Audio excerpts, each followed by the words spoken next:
Hallelujah. Amen. Are we ready? Praise the Lord. Hallelujah. Napakabuti po ng Panginoon. Nandito ulit tayo sa church to celebrate His goodness. Amen. Napakabuti ni Lord. Sino po ang first-timers ngayon? Do we have some first-timers? First time lang pong naka-attend. Praise the Lord. Welcome po. Meron po tayong galing Pilipinas. Praise the Lord. Welcome to Bahrain. Hallelujah. Napakabuti po ng ating Panginoon. Nag-enjoy po ba tayo sa presensya ni Lord? Amen. Hallelujah. Amen. Let us just be in that attitude. Let us just continue to honor the presence of the Lord in our midst. Hallelujah. Worthy, worthy is the Lamb. Worthy is your name, Jesus. Truly, Lord, wala kaming maipagmamalaki sa iyong harapan, O God. Because only you are worthy, O God. And we can only stand by grace because of your saving power, O Lord God. Wala po kaming, Lord, maipagmamalaki. Wala po kaming kayang iharap sa iyo, Panginoon, na hindi galing sa iyo, Panginoon, Lord. Even our wisdom, pinakamatalino na sa amin, O God, is still foolishness in your sight, O God, because you are the source of all wisdom. So we come to you, Lord, in humility. Lord, baguhin mo ang aming mga puso, Panginoon. Tanggalin mo sa amin ang mga kayabangan namin. Lord, na kala namin kami na po ay magaling, nasa arrival syndrome na kami, wala nang hihigit pa sa amin, kami na ang the best. Father, we ask for your cleansing blood, Lord, to open our eyes to see that we still, Lord God, are nothing without you, Lord. And we need you in our very lives, O God. And so sa oras po ito, itago mo ako sa iyong likuran, Panginoon, Lord, so that as I deliver your message, O God, it will not, Lord God, it will not return to you void, but it will come, Lord God, it will accomplish the purpose for which your word has been sent. And Lord God, it will give you the glory, Panginoon, Lord God. Lord, marami pong salamat. We just want to linger in your presence. You are, Lord, welcome in this place. Holy Spirit, hover this place with your presence. Lord, in every corner of this hall, Panginoon, that we will reverence your precious name, Lord. We will reverence your presence, O God, because you are here, O God. Lord, marami pong salamat, Panginoon. Do as you please, Holy Spirit. Even as the word is being spoken, Lord, let your power move in this place, Lord. Even to those people watching, oh God, let your healing power flow, Lord God. Let deliverance flow. Nakikinig lang sila, nanunood lang sila. Ngunit ang kapangyarihan mo, Lord God, ang bumabago sa puso ng bawat isa, Panginoon.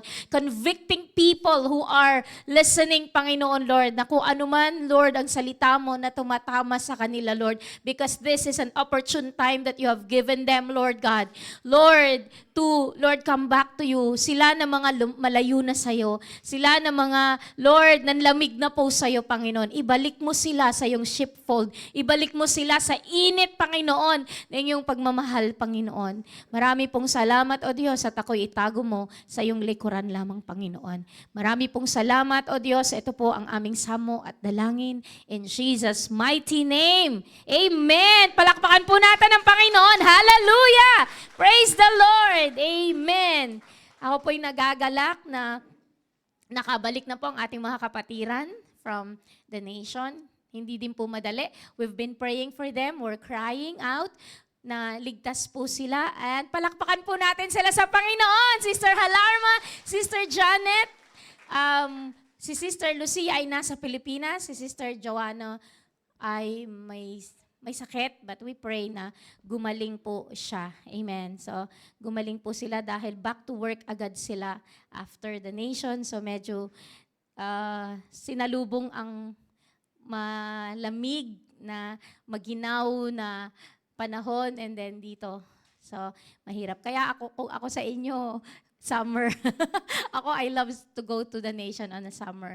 Anyway, kung ano man yung availability nyo, ang importante this church is sending people to the nations. Amen po ba? Amen! Hallelujah! Amen! Naiintindihan ako nung mga galing sa nation. Amen. So, ang topic po natin ay disorder in the church. So, last week, we had a review. Sino nakakaalala ng topic last week? Ano yung topic natin last week? Division in the church. So, nagpaalalahanan tayo na walang pagalingan dito, walang nagkukos ng division. Kapag may nagkukos ng division, humingi tayo ng tawad sa Panginoon, baka ako lang yon. Hello. Lord, patawarin po ako, hilutin mo ang puso ko kasi parang na-offend na ako kay brother, kay sister. Baguhin mo, Lord, ang puso ko. Amen po ba? Humility. Wag nating pairalin ang pride natin. Kasi maraming nangyayari kapag ang pride ay umiiral. Mas magaling ako kaysa sa kanya. Hello? So magkaroon ng division sa church or kahit saan, kahit sa bahay, kahit sa ano. Mga magkakapatid, kapag nagkakaroon ng pagalingan, nagkakaroon ng division. Okay? Amen. So ngayon po, medyo lalaliman po natin. Sino ready? Are you ready? Disorder in the church. Isipin mo, ang dami na natin. Praise the Lord, hallelujah, glory to God, amen. Pero kumpara sa ibang kongregasyon, maunti pa tayo. Pero what we have, we thank God for the lives. Tignan mo nga yung katabi mo, salamat nandito ka. Salamat nandito ka. Amen. Salamat nandito ka. Hindi namin kayang gawin kung ano yung ginagawa mo sa church. Mga transport ministers, salamat sa buhay ninyo. You take the time to just pick up the brothers and the sisters. Malaking blessing po kayo. Amen. Yung mga music ministers po natin, malaking blessing po kayo. Kung wala pong tutugtog dito, hindi pa. Kumbaga, you are all blessings to us. Amen po ba? Kapag wala yung ginagawa ng MIT dyan, hindi po madali. Amen. Praise the Lord. Palakpakan muna natin yung mga nasa MIT na behind the scene pero malaki po ang ano nila. Ay nako, sasakit ang ulo ko kapag wala sila kasi hindi ko maraming mangyayaring marami tayong hindi ma-accomplish na wala sila. So we all honor one another. Amen. Kahit sabi mo bago ka lang dito, you're just an additional hindi po, you are precious in the sight of God. So importante ang bawat isa. Yung mga babies po natin, yan ay mga future generation leaders po natin yan. Kaya inaalagaan po natin yung mga yan. Amen po ba? Kaya pagpalain ni Lord ang teacher sa loob ng children's ministry kasi nagsasakripisyo, hindi uma-attend dito, inaasikaso yung mga bata para walang tatakbo-takbo dito sa atin. Are you with me? Everybody in this church is important. So wag mo nating ipadama sa bawat isa na hindi sila importante. Yung naglilinis at kagabi po, naglilinis si Gina dito sa hall. Umiiyak si Daniel dahil nakikipag-agawan yata sa map. 12:00 ng gabi, naririnig ko sila na nag-iiyak. Are you with me? Hindi po madali to just have a church like this. May nagpapagal din po na nagpre-prepare. Si Ate Isel, anong oras na rin, madaling araw na rin na galing sa kitchen. Nagluluto para sa... Are you with me? Lahat tayo importante. We might be behind the scene, pero lahat ng yan ay ginagawa natin para sa Panginoon. Kaya po, napakaliit lang po minsan ng issue, lumalaki, pero hindi kasi natin na-appreciate ang bawat isa. Amen po ba? Ngitaan mo yung katabi mo, you're appreciated. Tapikin mo yung kapatid natin na yan, na-appreciate kita. Hello? We appreciate everyone. And so if this church learns to appreciate the presence of one another. Amen. At binibigyan din natin ng pahinga yung iba na sagad-sagad na rin sa trabaho. Sige, ako na rin dyan sister, ako na rin dyan brother. Praise the Lord. Hallelujah. Amen. That is the spirit of unity in the church. Amen po ba? Amen. So yun po yung unang topic natin. Ngayon po, disorder. Sabi mo sa katabi mo, humanda ka. Tabi-tabi po. Ano ba yun? Bato-bato sa langit, ang matamaan, magbago. Pag natamaan ka, magbago. Okay? Ngayon, kapag habang pinag-aaralan natin, si ano to, naku, sana nandito siya. Tapos nakita mo na online, nanunood. Wow, praise the Lord. Let the word minister. And kung tayo naman, let us intercede. Amen. That the message is powerful. That it will change the lives of people who will listen.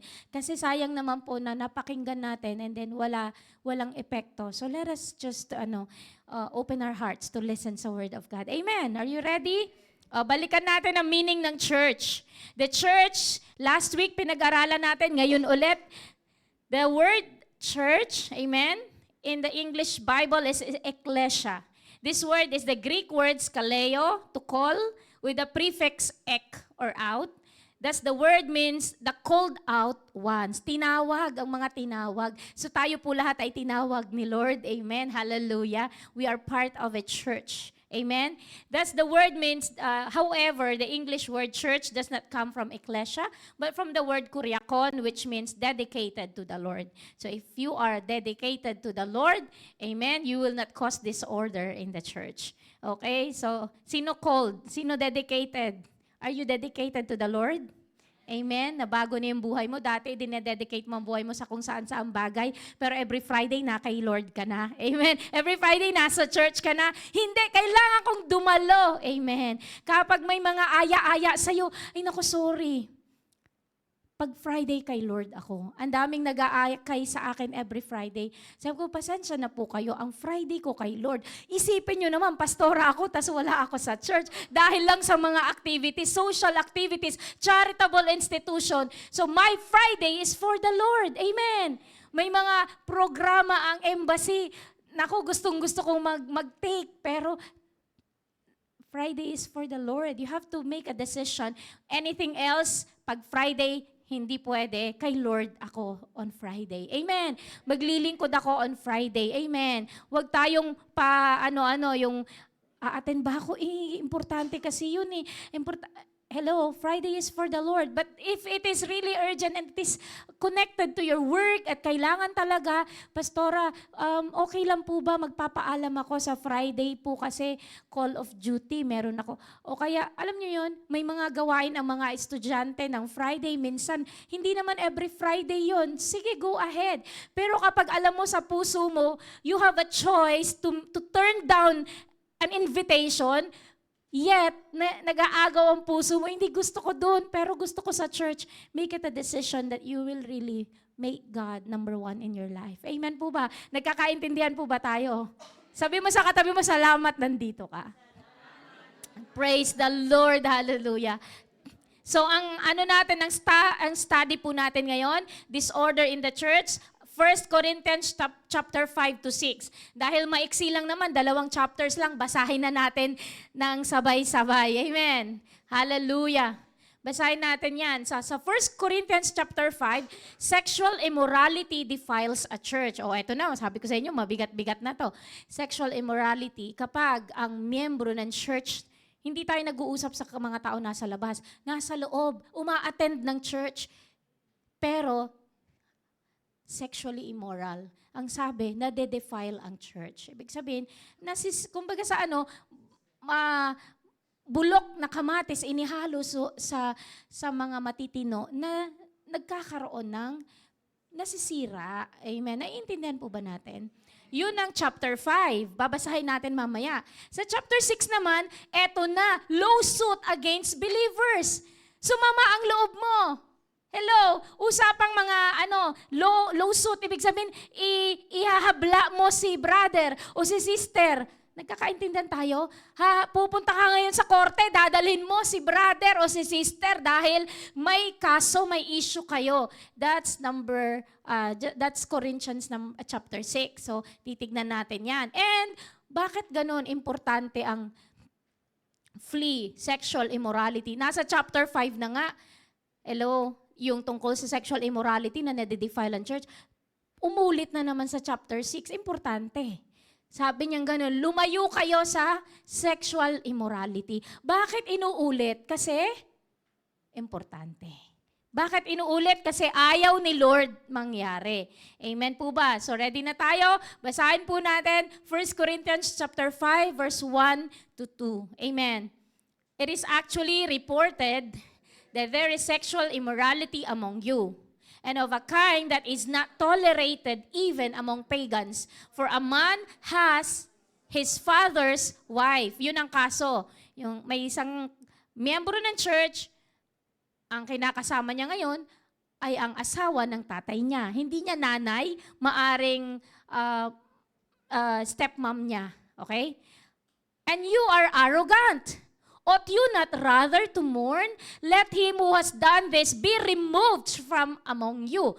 Galit na po si Pablo dito. Bakit? Nabalitaan. Merong miyembro sa church. Ang kinakasama niya, yung stepmother niya. Kahit nasa mundo, hindi pwede yun. Lalo pa na nasa loob ng church. Tapos, ang mga miyembro ng church, walang ginagawa. Sabi ni Pablo, "For though absent in body, I am present in spirit, and as if present, I have already pronounced judgment on the one who did such a thing." When you are assembled in the name of the Lord Jesus, and my spirit is present with the power of our Lord Jesus, you are to deliver this man to Satan for the destruction of the flesh, so that his spirit may be saved in the day of the Lord. Verse 6, "Your boasting is not good. Do you not know that a little leaven leavens the whole lump? Cleanse out the old leaven, that you may be a new lump, as you really are unleavened. For Christ, our Passover lamb, has been sacrificed." Diretso natin. "Let us therefore celebrate the festival not with the old leaven, the leaven of malice and evil, but with the unleavened bread of sincerity and truth." Verse 9, "I wrote to you in my letter not to associate with sexually immoral people."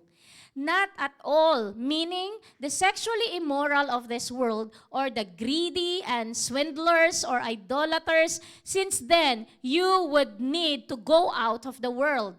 Verse 11, kaunti lang to, 13 lang yata ang verses ng chapter 5. "But now I am writing to you not to associate with anyone who bears the name of brother if he is guilty of sexual immorality or greed, or is an idolater, reviler, drunkard, or swindler, not even to eat with such a one. For what have I to do with judging outsiders? Is it not those inside the church whom you are to judge? God judges those outside. Purge the evil person from among you." Amen. Ang bigat nung mensahe ni Pablo. So ito, heart-to-heart talk. Si Pablo, ang kausap niya ay ang church. Walang outsider. Walang, kumbaga sa idina-address niya bilang tatay. Ito ang sinasabi ko sa inyo, bilang church, hinahayaan nyo, hello, hindi man lang kayo magkaroon ng awareness, meron na ngang sexual immoral sa loob ng tahanan. Hello, naggalit na si Pablo dito sa bagay na to. Mabigat kay Pablo, mabigat sa Panginoon kapag may sexually immoral sa church. And so kaya nga may care group, nagbabantayan tayo. Amen po ba? Kaya nga mga kalalakihan, lalaki lang po ang miyembro nyo, hindi babae. Mahirap na. Nagkakaintindihan tayo? Mahirap na mag-associate. Baka mamaya may magaganap na mga develop, married, nasa Pilipinas kasi yung asawa. Nagkakaintindihan tayo? Hindi po natin ito tolerate yon. Kaya nag-iingat po ang church natin. Nagkakaintindihan po ba tayo? Amen. So sabi ganun sa 1 Corinthians chapter 5, ang 1 Corinthians 5 continues Paul's confrontational tone from the previous chapter. Last chapter, sa chapter 4, sa dulo, "Shall I come with a whip, with a rod, or a gentle spirit?" Kumbaga parang nung nakarating na kay Pablo yung mga problema habang lumalaki ang church, sabi niya, "Dadating ba ako para hagupitin kayo? Or I will come with a gentle heart?" Nagkakaintindihan tayo? Kasi bilang pastor, bilang leader ng isang grupo, syempre siya yung tatay, siya yung magko-correct, kakastiguhin niya kung ano yung mga miyembro na nagkakasala. Nagkakaintindihan tayo? Kaya wag po kayo nasasaktan kapag pinastor's office kayo. Kasi i-check, aayusin. Amen po ba? Aayusin tayo ni Lord. And it takes a lot of courage on the part of the leader, tulad ko, na nakausapin ka. Pwede namang wag na lang ilagay ko na lang sa ilalim ng rag yung issue. Wala tayong pag-uusapan. Pero na-heal ba? Hindi. Na-warningan mo ba? Hindi. Dadating na si Lord, pinagpapatuloy niya yung kanyang ginagawa. Nagkakaintindihan tayo. So, nag-confrontational si Pablo. Sabi niya, then he warned the arrogant that he might return to them with a rod of correction. Now he points to a specific result of their pride. They have failed to respond to one among them who is openly committing incest. Hindi po nila na-address yung issue. At actually, ang issue dun is incest. Bakit? Kumbaga, relative eh. Kumbaga, hindi man siya nanay, kasi sabi niya father's wife. Hindi sinabing nanay niya. Pero masagwa pa din. Are you with me? Masagwa pa din po. So dapat dun sa church pa lang na-address na. May care group leader. Care group leader, wag nang lumalapa yung problema. Ikaw mismo. Care group leader, nandyan ba kayo? Kamusta kayo? How do you handle the people around you? Kung kinakailangang warningan dahil napapansin na ninyo, ni-reveal na ni Lord sa inyo, warningan nyo na. Wag nang palalain. Amen po ba? Ngayon ko ayaw pa-correct, hello? Diba? Nasasaktan sila pag kinokorek, umaalis ng church. Nagkakaintindihan tayo? Umaalis ng church. Hindi natin kasalanan yon. Ayaw pa-correct, umalis ng church. Nagkakaintindihan tayo? Totoo yun. May mga ganun akong mga experiences na nung kinokorek ko na ayaw ng pa-correct, lumipat na ng ilang taon na ako sa church na to. May mga ilang beses na po, one after the other, na pagka nakorek ko na po, hindi po nila, imbis di magpakumbaba, hindi na po sila dumadalo sa church. But then, let God deal with them, pero wala na sa household. Nagkakaintindihan po ba tayo? But at least as leaders, we dealt with the issue. Amen po ba? Hindi kasi pwedeng hahayaan ko kayo. Nagkakaintindihan tayo? Hindi pwedeng hahayaan. Mga Sitra ladies, alam nila yan, di ba? Kinakausap ko sa kayo, openly, nag-open up ako sa inyo kapag may kokoreken tayo, nagkakaintindihan tayo na, kumbaga, we make sure that we make reminders sa inyo kung ano yung nararapat gawin. Amen. Paul commands them to remove the man from their community by turning him over to Satan for destruction of his flesh in hopes that his spirit would be saved. They must not even share a meal with a Christian continuing in unrepentant sin. Bakit ganun, pastora? Hello? Hindi ka man lang makikikain kapag gumagawa. Nagkakaintindihan tayo, there is a spirit that is being transferred.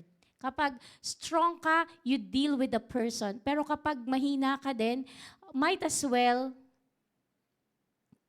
don't share a meal with the person. Nagkakaintindihan tayo? So, kapag ginagawa niya isang kasalanan at hindi siya repentant, medyo umiwas muna tayo. Ngayon, kung ikaw ay leader at ginagawa nung miyembro mo, warningan mo siya. Nagkakaintindihan po ba tayo? Paul will distinguish between the judgment of believers with that of non-believers. In the next chapter, this will include more details on how to handle conflict as well as the ability of God to forgive any and all sin. So, naintindihan niyo yung chapter 5, kung anong ibig sabihin nun? Mga care group leaders, nagkakaintindihan tayo. Importante na kaya din nating i-deal ang mga ganitong bagay. But then, it takes a lot of prayers, bending our knees, intercession, amen, fasting kung kinakailangan para ma-deal natin ang tao na ito. Pero huwag kang matatakot, kasama mo ang Panginoon when you rebuke a person. Amen po ba? Amen. Mahal niyo pa ba ako? Amen. Kapag kayo ba ay nako-correct, hello, wag niyong iisipin na si Pastora, ang sakit manalita ni Pastora, aalis na ako. Alam niyo po ba na iko-correct pa din kayo sa iba? O kung hindi kayo kinorek sa iba, pananagutan ng leader yon na hindi ka kinorek. Baka sabi, ay buti pa dito, hindi ako kinokorek. Mag-ingat ka. Kapag hindi ka kinokorek, hindi totoong shepherd yon. Kasi ang tunay na shepherd, iko-correct ko ano yung mali. Amen po ba? Kapag kinokorek ko kayo, ano bang mangyayari sa buhay ko? Wala. Bakit? Hindi naman ako yung involved. Pero when I make a correction to you, it's because I love you and I don't want you to carry on living in a sinful life. Amen. Diretsuhin po natin. Eto na tayo sa kabilang chapter na to. Eto na yung lawsuit, eto na yung flee sexual immorality. Basahin po natin sabay-sabay. Baka meron sa inyo nito, nag-iisip, naku, pag uwi ko talaga sa Pilipinas, ang haharapin ko, naku, ikukorte ko siya, ipapatulpo sa, ay, talagang ko siya, ididemanda ko siya, nako, umantay-antay ka lang. Kailangan kong umuwi sa Pilipinas para kapag kapwa mo Kristiyano, mag-isip-isip ka kasi ito yung sabi dito, baka naman mapag-uusapan, baka naman kaya nating ayusin pa. Amen. Ready? Read. When one of you has a grievance against another, does he dare to go to law before the unrighteous instead of the saints? Or do you not know that the saints will judge the world? And if the world is to be judged by you, are you incompetent to try trivial cases? Verse 3. Do you not know that we are to judge angels? How much more then matters pertaining to this life? So if you have such cases, why do you lay them before those who have no standing in the church? Maliwanag, ang sabi lang dito, kung meron ka mang ikakaso sa mga tulad mong believers, bakit ka papupunta para ikaso mo siya sa mundo na hindi naman Kristiyano yung mag-try sa inyo? Nagkakaintindi tayo, yung piskal, yung mga abogado, mga hindi Kristiyano, bakit mo pa dadalhin yung kaso mo sa kanila? Samantalang trivial cases lang yan. Sabi niya gano'n, hindi mo ba alam na tayong mga Kristiyano, tayo ang magja-judge sa mga angels? Tapos yung kaso natin, mga Kristiyano, ipapa-judge pa natin sa mga unbelievers. Naiintindihan niyo ba yung sinasabi dito? Parang nakanganga kayo, parang hindi yata. Ulitin ko. Sabi niya, wag na lang daw natin dadalhin yung kaso natin. Kung ang kaso lang naman natin tungkol sa atin, pwede na nating internal ayusin. Kasi, sino ba ang mag-handle ng kaso natin? Mga hindi Kristiyano. Samantalang binigyan tayo ng pagkakataon ni Lord, pagdating ng panahon, tayo nga ang magja-judge sa mga angels. So, kumbaga, higher ang calling natin. Bakit pa natin ang kaso na to sa mga unrighteous people na wala naman silang Kristo? So, if you have such cases, why do you lay them before those who have no standing in the church? In short, kung titignan ninyo na, kung plano ninyo na maghabla, pag-aralan nyo muna maigi ano yung mga steps. Kasi, madaming procedure din yon. Yung mga iba nga, ilang taon na sila, hindi pa na-award yung kaso nila. Ang dami na nilang nagastos, ang dami ng energy. Pero kung ayusin na lang natin, magpatawaran naman tayo, baka naman pwede pa ayusin. Amen. I say this to your shame. Can it be that there is no one among you wise enough to settle a dispute between the brothers? But brother goes to law against brother, and that before unbelievers? Kumbaga, bakit hindi na lang natin, wala bang magaling sa inyo na kaya na lang ayusin? O halika nga, dalhin natin kay pastora. Anong problema? Ay, utangan. Matagal na yung utang.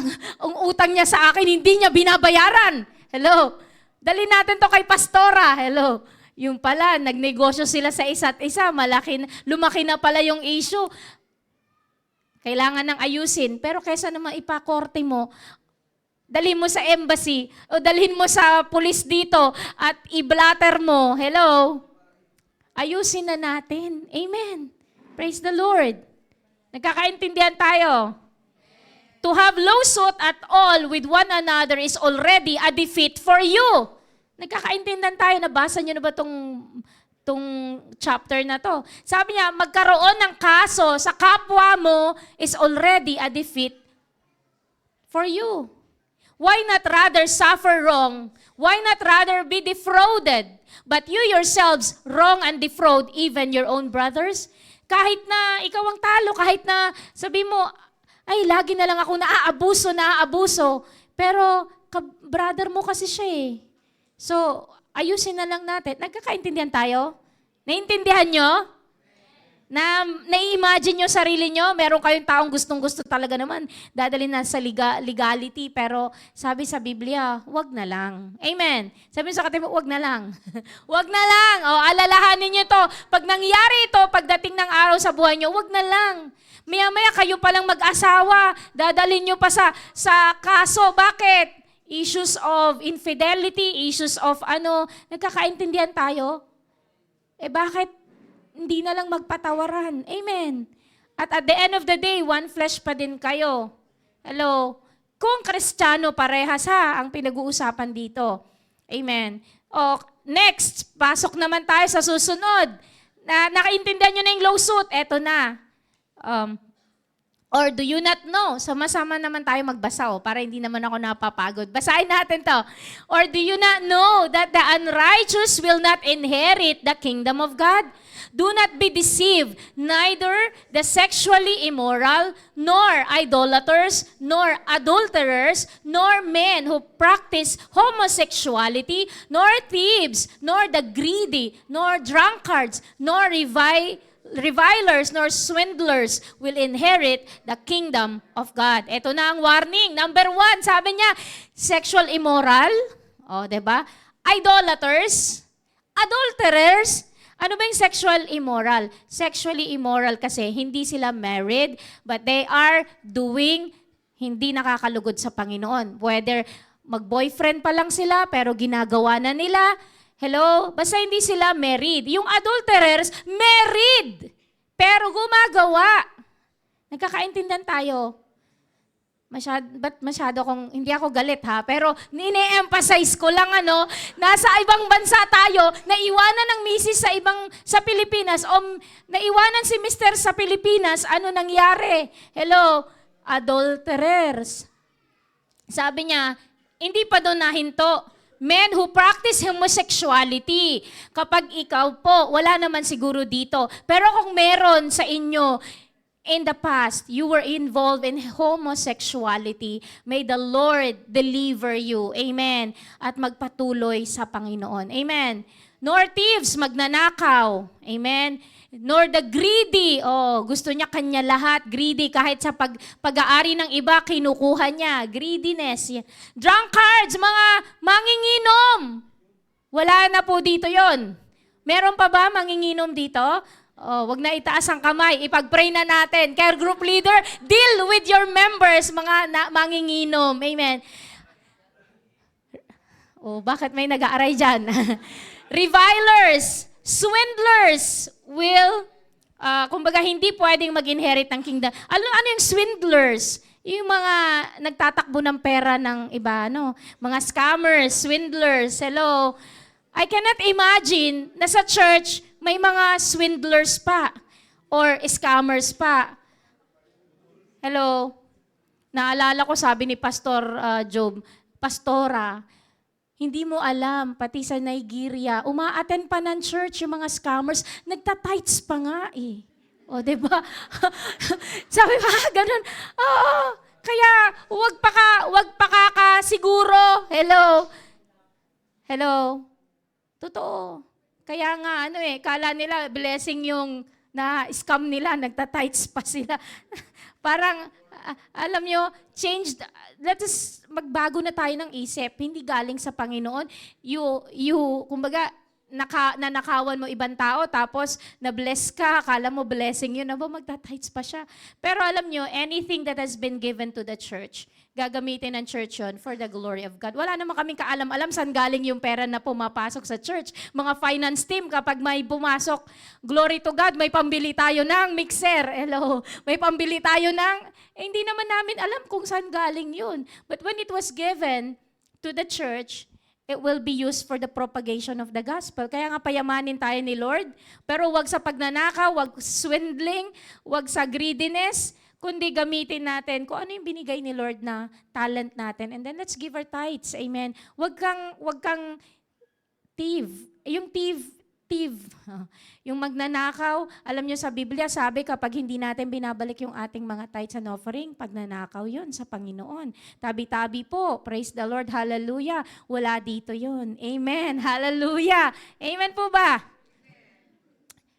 1 Corinthians 6:11. And such were some of you. Oh, sabi niya, and such were some of you. Yung iba sa inyo. But, may si Lord, you were washed, you were sanctified, you were justified in the name of the Lord Jesus Christ and by the Spirit of our God. Dati yon, sabi mo sa katabi mo, dati yon. Dati yon. Whether it be ikaw ay sexually immoral, idolaters, adulterers, greedy, drunkard, swindler, thief, ano pa yon? Kahit sa'yo na lahat yon, dati yon, sabi mo. Dati yon, hindi na ako ngayon. Bakit? Kasi you were washed. Nilinisan ka na. Amen. Sinantify ka ng Panginoon. Ginustify ka ni Lord. Ano ibig sabihin ng justified?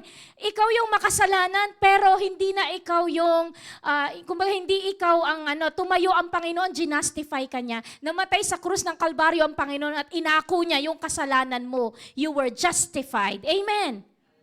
Kaya nga, ang sarap pag nagpapatuloy sa Panginoon, si Lord, ginawa niya ang lahat para sa iyo at para sa akin. We were washed. We were sanctified and we were justified. Praise the Lord. Amen. So makakatayo tayo confidently dahil hindi na tayo yung dati. Okay lang po na tumayo ka dito, ikwento mo, ako ay dati ganito. Pero praise the Lord, yun na ikaw dati. Your old life when you are not yet in the Lord. Huwag mo nang itago. Mas maganda nga may testimony ka. Amen po ba? Huwag yung kapag natatouch yung topic na yun parang nasasaktan ka ulit si Pastora. Alam naman niya na dati akong ganon. Dati ka ngang ganon. Anong problema? Tapos na yun. Ang reputasyon mo na ay na kay Kristo, wala na sa dati. Huwag ka nasasaktan kapag natatapik yun. Amen po ba? Kasi dati yun Pwede ka pang ay praise the Lord, binago ako ni Lord. Dati ako yun. You don't have to hide your facts because Jesus already took you out from the tungo sa kagilagilalas na liwanag. Amen. Ang reputasyon natin na kay Kristo, wala na sa yung kahihiyan ng pangalan natin. Nakakahiya. Sabihin nila, pastora ako, tas dati ganun ako. Hello. Tapos na yun. So si Satan, kapag sa'yo, di ba, dati ganito ka? Di ba, dati ganito ka? Excuse me, Satan? Tapos na tayo, wag mo na akong, wag mo nang nire-remind yung past ko dahil nilinis na ako ng Panginoon. I was washed, I was sanctified, I was justified by the Lord Jesus Christ. Amen! Ganon tayo, amen! Ganon ang sasabihin mo, wag mong hayaan na lagi ka na lang inire-remind ni Lord ng mga bagay na past mo. If He reminds you of your past, remind Satan of his future. Ano ang future ni Satan? Itatapon siya, amen, sa dagat-dagatang apoy, amen. Hallelujah. Doon siya. Kaya when He reminds you of your past, you remind Him ang mangyayari sa kanya. Ikaw, Satanas, wala kang karapatan sa buhay ko. In fact, you will be destroyed. Amen. Yun, i-remind nyo siya. Nagkakaintindihan ba tayo? Nandyan pa ba kayo? 1 Corinthians 6:12-13, kalabitin nyo yung katabi nyo, inaantok na siya. Huwag kang antokin. Amen. All things are lawful for me, but not all things are helpful. All things are lawful for me, but I will not be dominated by anything. Food is meant for the stomach and the stomach for food. And God will destroy both one and the other. The body is not meant for sexual immorality, but for the Lord and the Lord for the body. Oh, ayan na.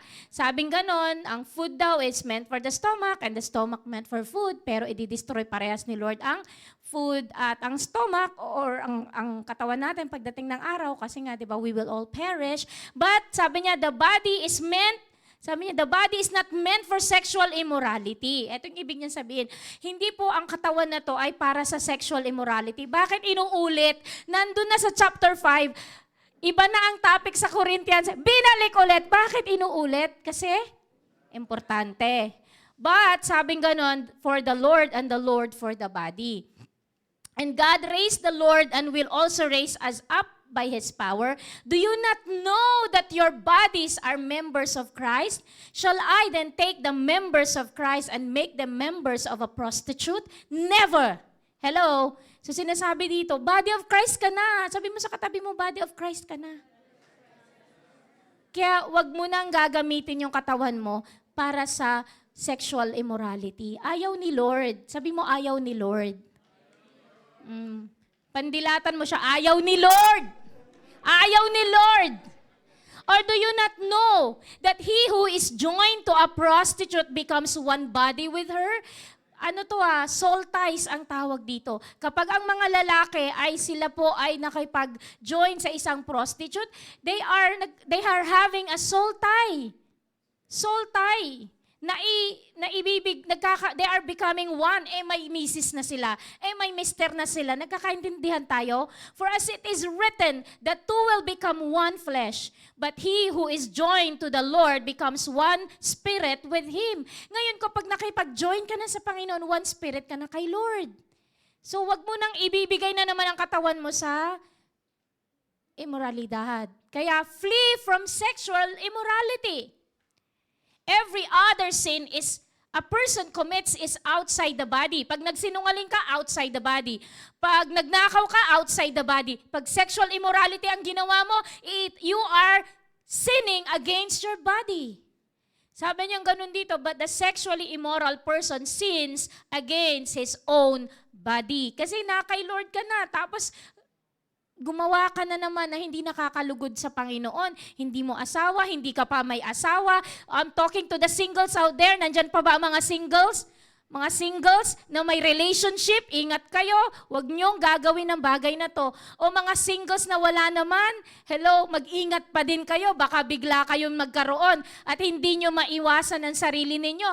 You will end up giving yourself outside marriage. But the sexually immoral person sins against his own body. Nagkakasala ka sa sarili mo. Or do you not know that your body is a temple of the Holy Spirit within you, whom you have from God? You are not your own.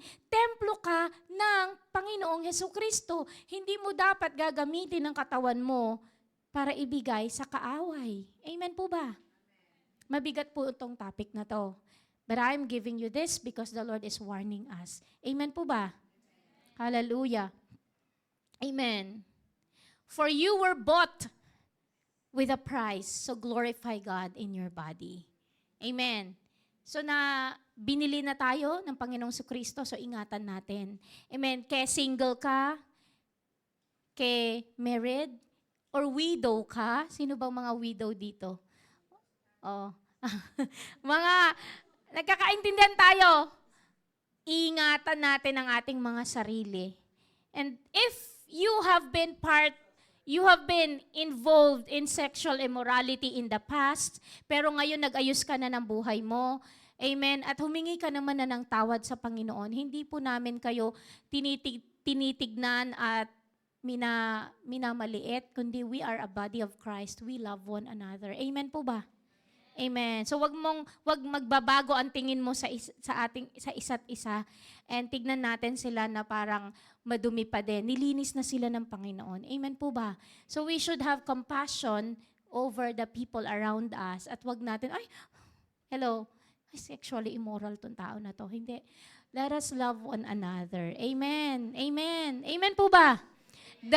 You were washed, you were sanctified, and you were justified.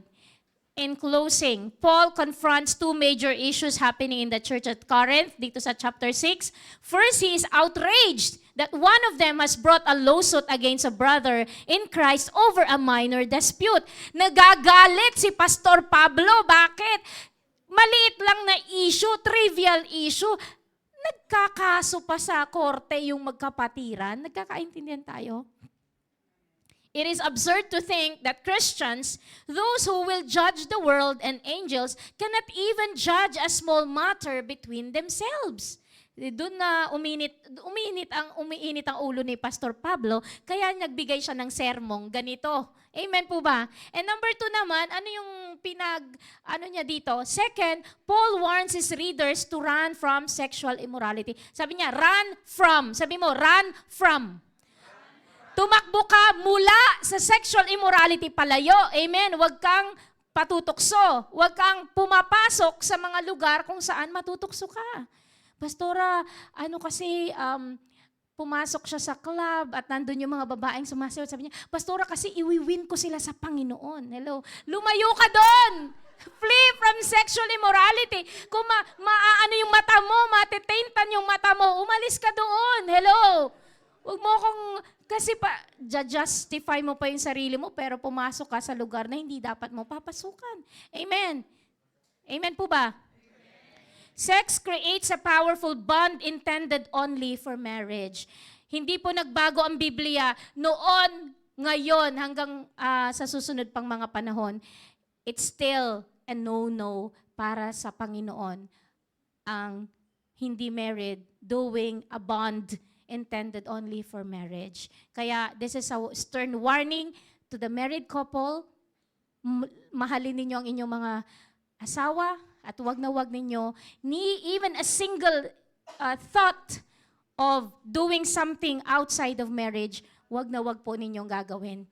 Because it creates a powerful bond sa ibang tao, soul tie na hindi naman siya ang mister mo o misis mo.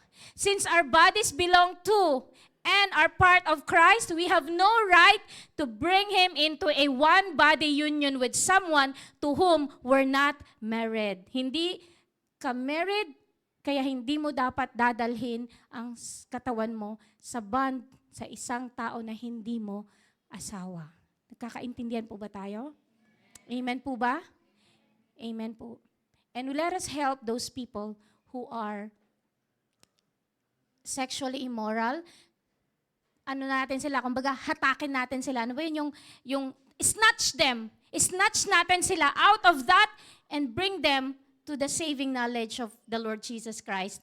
Dahil dati na sila, alam na nila, dalhin natin sila ulit. Amen. In conclusion, amen. Tayo po lahat ay maganda ng ating mga puso. Hindi ko po alam with whom I am preaching. I am preaching to everybody, but I know that 1, 2, or 3 of you are having struggles, and this message will help you in this struggle. Tumayo tayong lahat sa presensya ng Panginoon. Amen? We ask God to change our hearts so we can release forgiveness and not drag a brother or a sister in the court. Kung ikaw, sa puso mo, meron ka talagang sama ng loob, galit, poot, at talaga naman sabihin mo, Pastora, pasensya ka na po, talagang kailangan maikorte ito. Hello? The Lord is dealing right now sa puso mo ngayon to release forgiveness. Kapatid mo siya. Brother, sister natin siya sa Panginoon. Why don't you settle it amongst yourself?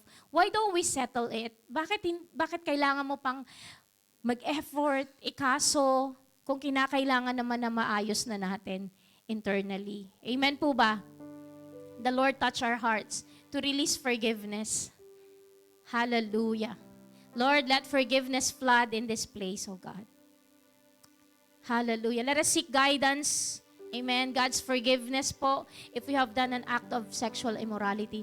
This is serious between you and God. Come to God. Kung sa puso mo, andun pa din yung bulong ng kaaway, ikaw ay marumi, ikaw ay nag-commit. Lahat ng mga negative thoughts nilalagay ng kaaway sa'yo. And you felt down, you felt so low. Nag-aayos ka na ng buhay mo, pero eto pa din yung nilalagay ng kaaway sa'yo. You ask forgiveness din kay Lord. Lord, forgive me that I have done it in the past. Ayusin mo po ako ngayon. Gusto ko nang maglingkod sa'yo. Gusto ko ayusin ang relasyon ko sa'yo. You know, the Lord releases forgiveness to you, kapatid. Hallelujah. But just come to God na ma-realize mo yung mga bagay na nangyari sa buhay mo. Lord, patawarin mo po ako. Kahit kayo, sabihin nyo, bago kayo nagpakasal, may nangyari muna sa inyo, matagal na yon. Pero kung minsan sinisiksik pa ng kaaway sa'yo yan, this is the time to just say up front to the enemy, in the name of Jesus, I am washed, I am sanctified, and I am justified. Hallelujah. And this is a warning. This is a stern warning. If you are right now in a situation that you're still in the point of doing sexual immorality, come to God and ask for forgiveness. The Lord sends this message for you to stop this thing kung ikaw ito. Between you and God, hindi ko naman alam kung sino sa inyo, pero you are in this situation, come to God and ask God for forgiveness. We want the church to be in order. God doesn't want disorder in the church. How can we reach out? How can we go out? How can we evangelize if the church is in disorder? If the church is not doing what God has called us to do, kanya-kanya tayo ng mga problema, issue, at napipigilan tayo sa pinapagawa ng Panginoon. The Lord wants us, mag-ayos tayo. Ayusin natin ang ating mga sarili, ayusin natin ang ating mga relasyon, manumbalik tayo sa Panginoon. Because our God is a holy God. Hallelujah. Oh, we worship you, Jesus. Hallelujah. Sige po, usapin natin ang Panginoon. Hallelujah. Napakalaki ng part ng church. The Lord positioned a church sa isang lugar para maging liwanag at magliwanag ang Panginoong Jesucristo through the church. And we are part of the church. And so may our lives testify the goodness of God. May our lives show forth His glory. Nag-aayos tayo ng buhay para sa kaluwalhatian ng Panginoon. Nag-aayos tayo ng buhay para ipakita sa kaaway. Wala siyang kapangyarihan sa buhay natin. And we have a powerful testimony. Dati ako, pero ngayon binago ng Panginoon. And kaya ka ding baguhin ng Panginoon. You can testify to other people, sister, brother, parehas tayo ng sitwasyon, pero pinalaya ako ng Panginoon. You can have a beautiful testimony to people around because inayos po tayo ng Panginoon. Hallelujah. We pray, Lord, that you change us from glory to glory. Lord, let forgiveness flood this place. Lord, forgiveness is powerful. Forgiveness is power. When we forgive, when we release people, O Lord God, sa puso namin, gumagaan ang pakiramdam at nakakaharap kami ng maayos sa iyo, Panginoon.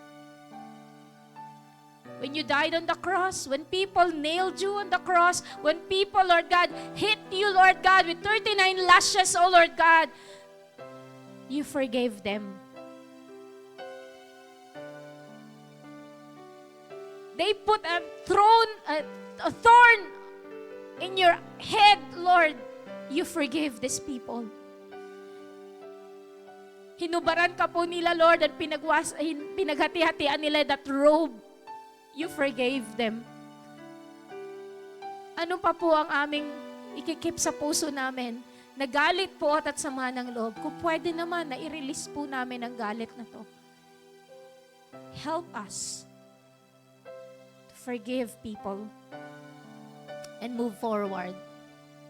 Lord, on behalf of this church, O God, we ask for forgiveness for any sexual immorality that happened in the past or that is currently happening right now, and convict every person, O God, to stop doing this, O God. To flee, Lord God, from sexual immorality, homosexuality, Lord, swindling, drunkenness, Lord, greediness, O God. Lord, in the name of Jesus, let your fire fall upon us, O God. Cleanse us, cleanse us, cleanse us, O God. Fire, fire, O Lord, to cleanse us, O God, so that we are worthy, O Lord, to come to your presence, O God. Lord, pakabanalin mo at linisin kami. We pray that we will be a glorious bride. Washed, cleansed, white as is snow, Lord. We're wearing a robe of righteousness, O God. No blemish, no spot, Lord God. We will face Jesus, our groom. Lord, glorious bride, O God. And we cannot do it on our own. We need you. We need you, Lord God. Hallelujah. Thank you, Jesus, for preparing your church for a greater harvest. Prepare us, Lord, for harvest. We will be your harvesters, O God, in this part of the globe, in the Arabian Peninsula, Lord, in the Middle East, O Lord God. Use us that our minds, O God, be set on things above. Our minds be set, O God, on the harvest field. The harvest is plenty, but the workers are few, O Lord God. Lord, let us, O God, have a heart, O Lord God, thinking, O Lord God, of spiritual things and not of material things and not of trivial things, O God. Hallelujah. Thank you, Jesus. Lord, anoint us, O God. Pour out your oil. We serve a holy God. Thank you, Jesus. Sige po, let's just be in the attitude of worshiping our God. Habang kausap niyo po ang Panginoon, wag po nating tignan yung ating mga katabi. It's between you and God. Kausapin mo ang Panginoon. Hallelujah. I worship you, Lord. Samahan niyo ako, mga music team. Ooh, I worship you. Ooh. The reason I live is to worship you. I worship you.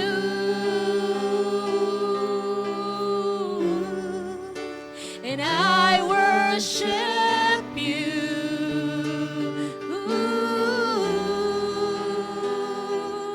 The reason I live is to love, worship you. I love you, Lord. Sabihin natin sa Panginoon. I love you, Jesus pala. I love you, Lord.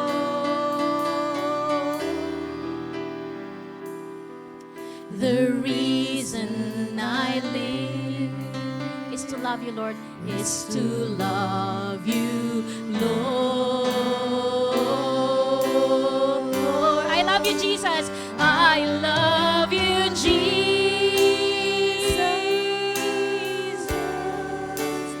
I love you, Lord. Lord,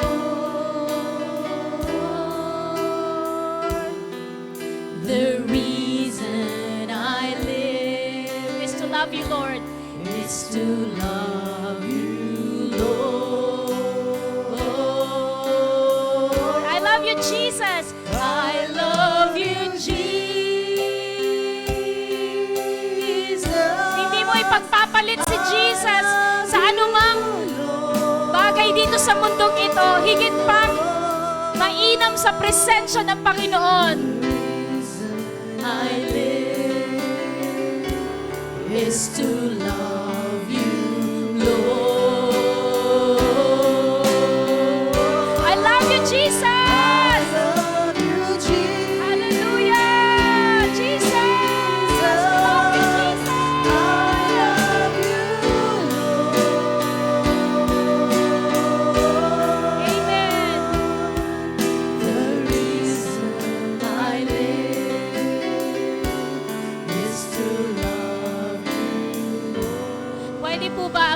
asawa, magtabi-tabi po sila.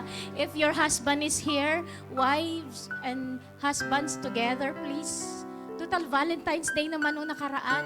Pwede ba na pre-couple seminar ngayon? Magtabi-tabi yung mga may asawa. You know, it's not easy para sa mga mag-asawa to live with one another. Hindi madali. May pinagdadaanan kayo, you fight, pero you stick with one another. It's the opportunity para kausapin nyo, humingi kayo ng tawad, kasi kayo lagi yung nag-aaway eh. Higit sa ibang nag-aaway, kayo, kasi lagi kayong magkasama, marami kayong mga differences. Kausapin nyo isa't isa. And I pray that this church, yung mga couples dito will really be an example sa marami pang mga couples sa labas. Na kapag nakikita ang mga couples, sasabihin nila, praise the Lord sa buhay mo. Sana all, napapasana all pa sila. Amen. Hindi lang naman material things ang kailangan, pero the love that you give to one another, nakaka-bless. And we're blessed sa buhay ninyo. We're so blessed na nagpapatuloy kayo, ini-endure nyo ang matitinding sitwasyon at napagtatagumpayan nyo. Kung kayo mag-asawa pero ang relationship nyo on the rocks, nahihirapan na kayo para i-survive ito. The grace of God is sufficient para sa inyo. We pray, let's bless them. Kung nasa tabi nyo po sila, extend nyo po yung mga kamay nila. And kung nasa online po kayo, I'm extending my hands to you. Heavenly Father, we entrust unto you our couples, oh God. Lord, pagpalain mo po ang relationship na to, Panginoon. What God has put together, let no man separate. Lord, pagpalain mo po, Panginoon, Lord God, that they will continue to cherish one another.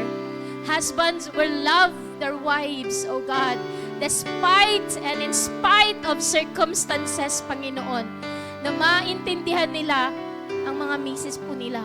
At sa mga kababaihan, we pray that they would respect their husband as the head of the family, and they will learn, no matter how strong personality of this woman, Lord, maintindihan pa rin nila ang konsepto ng Biblia na ang kanilang asawa ay head and covering nila. Lalo na kapag sila ay nasa isang household, Lord, you are talking to that husband and let them, Lord God, assert their authority over their wives, oh God. Salamat po, Panginoon. And we pray na lalo mo pang gamitin sila powerfully and mightily as they serve together in the ministry, oh God. Marami pa po sa mga singles, oh God, we pray for godly relationships, oh God. The Lord, matagpuan ng mga singles, oh God, na yung mga anak mo na naglilingkod sa iyo, Panginoon, Lord. And they will not resort to finding someone from the outside world, but Father, from the inside, serving you. Believers, O Lord God. Marami pong salamat, Panginoon, at wala sa mga singles, even sa mga widow, O God, ang mag-resort sa sexual immorality. In the name of Jesus, that you preserve one another, you preserve us, Lord God, na kami ay sa'yo lamang, ang katawan na to ay sa'yo lamang, Panginoon. And we will not commit any adultery, any sexual immorality, O God. In the name of Jesus. Lord, pakabanalin mo ang iglesyang ito, Panginoon. We give you glory and honor. In Jesus' mighty name we pray and we declare. Amen. Palakpakan po natin ang Panginoon. Hallelujah! Thank you, Jesus. Amen. Praise the Lord. Tayo po'y makakaupo sa presensya ng Panginoon. So offline na tayo. Tinatawagan ko po si Brother